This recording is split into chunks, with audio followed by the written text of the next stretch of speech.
Y es hora entonces de dar paso a las exposiciones de nuestros invitados internacionales en este seminario. Pero antes, aunque son mundialmente conocidos, quisiera hacer una breve reseña de ellos. Como ustedes saben, el profesor Michael Porter es considerado como el padre de la estrategia competitiva y uno de los referentes del management a nivel mundial. Académico, como se ha dicho, de la Universidad de Harvard, sus ideas han influenciado a decenas de países. En 2001, la Escuela de Negocios de Harvard y la University crearon en conjunto el Institute for Strategy and Competitiveness, dedicados a difundir el trabajo del profesor Porter. Es autor de 18 libros y más de 125 artículos de difusión global.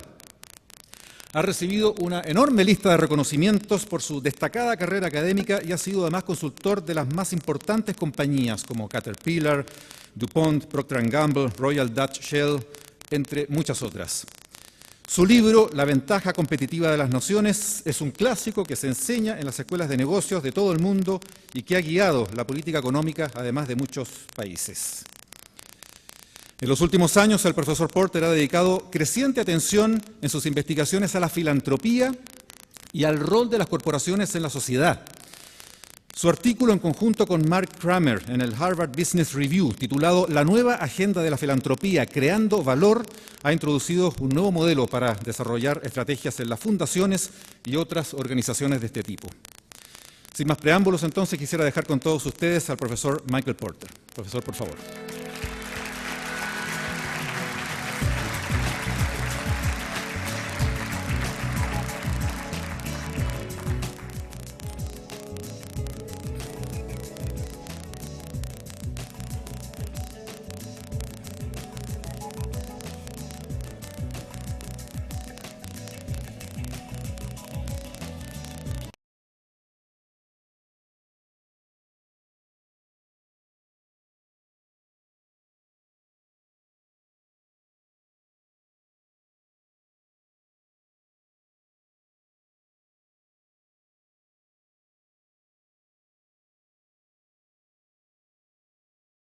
And what I'd like to do this morning is really do two things.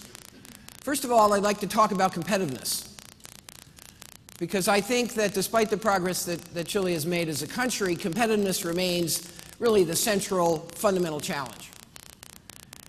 And although the country's made progress, there's a long way to go. The country is far from an advanced economy at this stage. There's far too much inequality. Incomes are still medium.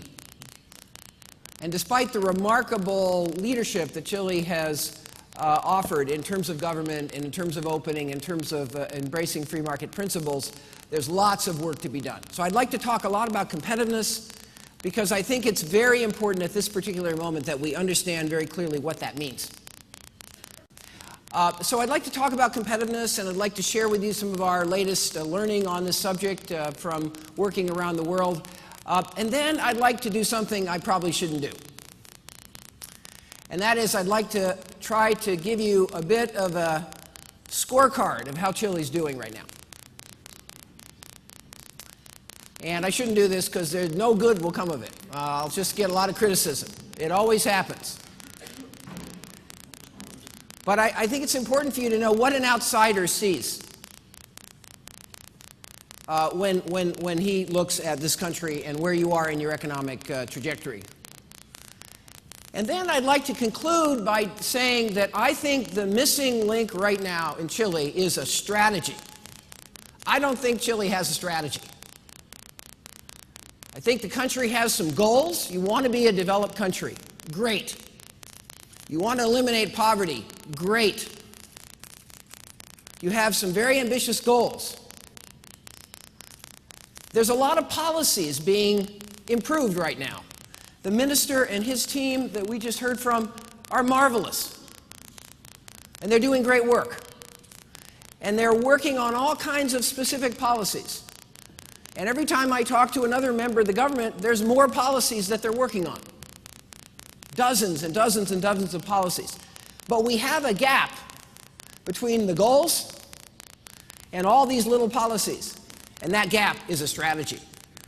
What's the strategic position of Chile going to be? What is the competitive advantage of Chile?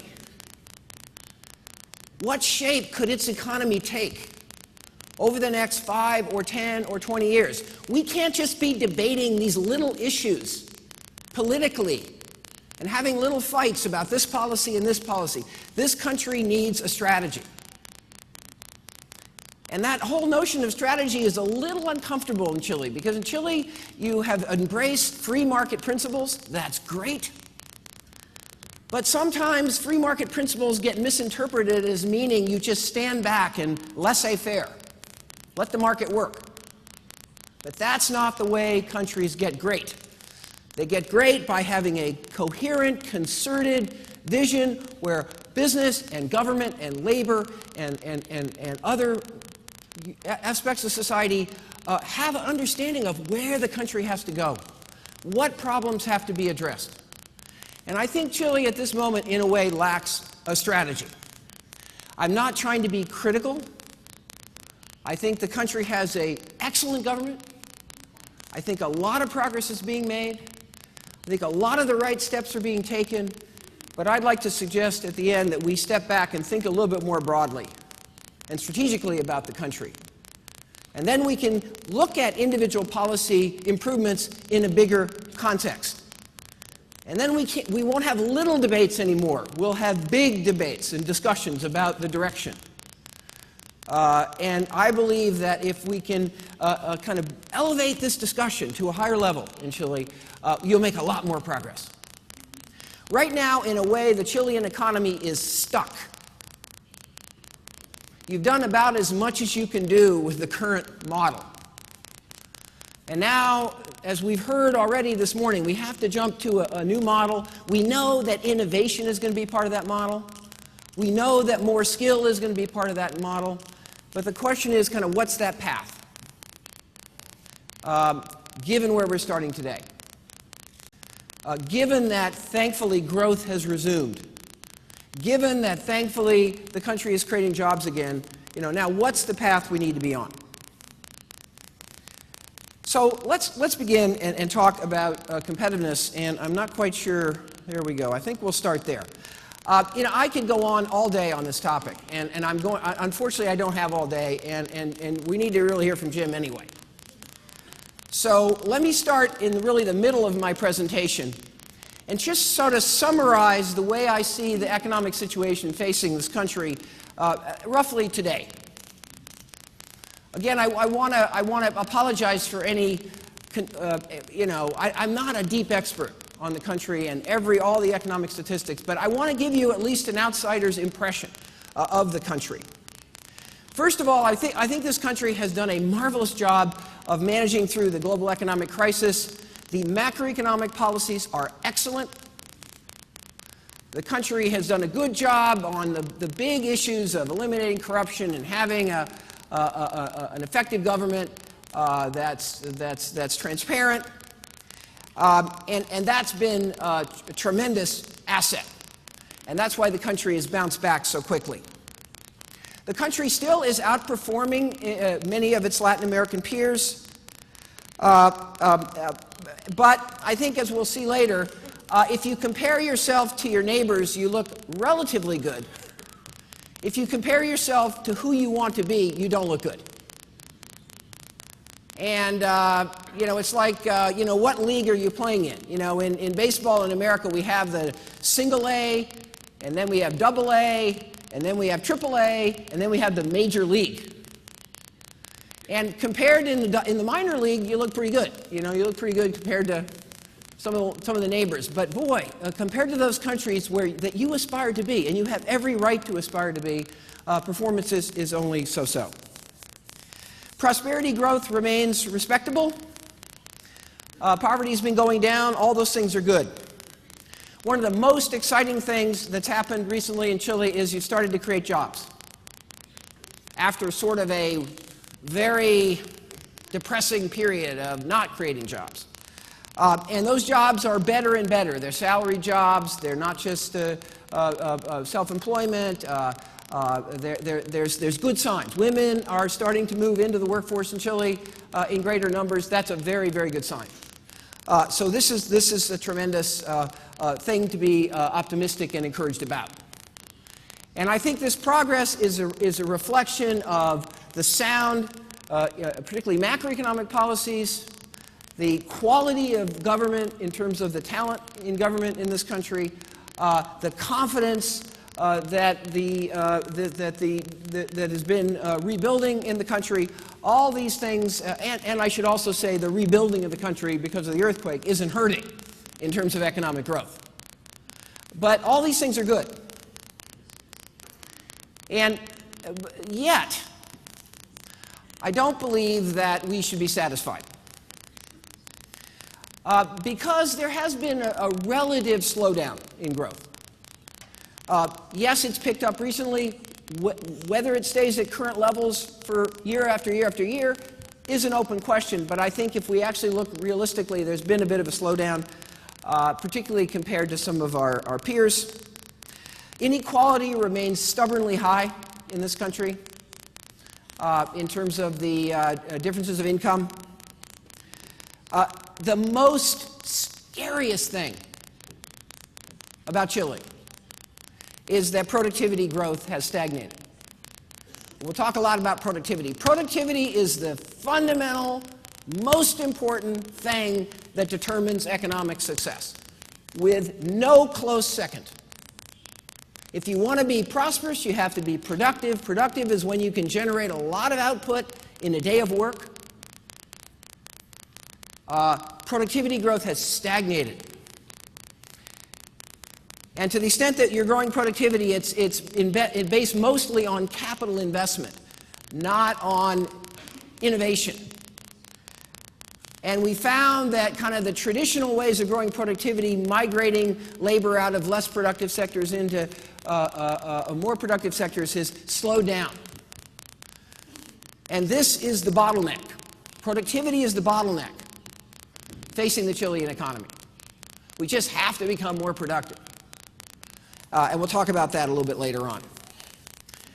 Export growth, which is a sign that we are truly competitive in the international markets, is disappointing.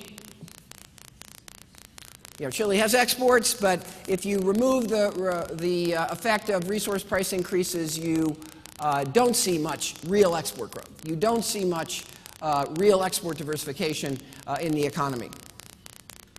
Innovation output, and this is one of the reasons why we're having this session today, is very, very weak. It's remarkable. There's a lot of smart people in Chile. There's a lot of good engineers in Chile. There's a lot of people that have first-class training and expertise.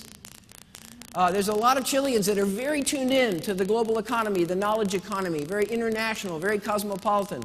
Why isn't there more innovation here? What's wrong? Because we know that that is the key to moving up the ladder in terms of prosperity and economic growth. And I think what's happened in Chile is kind of the traditional strengths in macroeconomic policy and openness have been great. They've given us a great run here, combined with the natural resource endowments of the country. But this kind of model is sort of playing itself out. And now the question is where do we go from here? And this is an uncomfortable moment for people in the Chilean government, at least from my perspective, because there's a very strong view in Chile that really that government's role is to stay out of the economy. And government's role is perhaps to provide some incentives. But otherwise, you know, government shouldn't be too involved.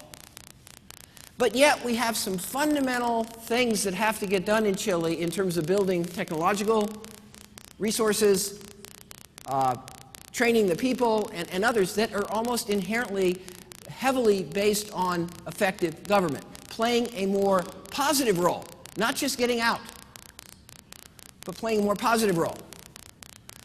And in some ways, I think the Chilean government is struggling with this new role. Very good at the traditional roles. We need to preserve those, but struggling with this new role.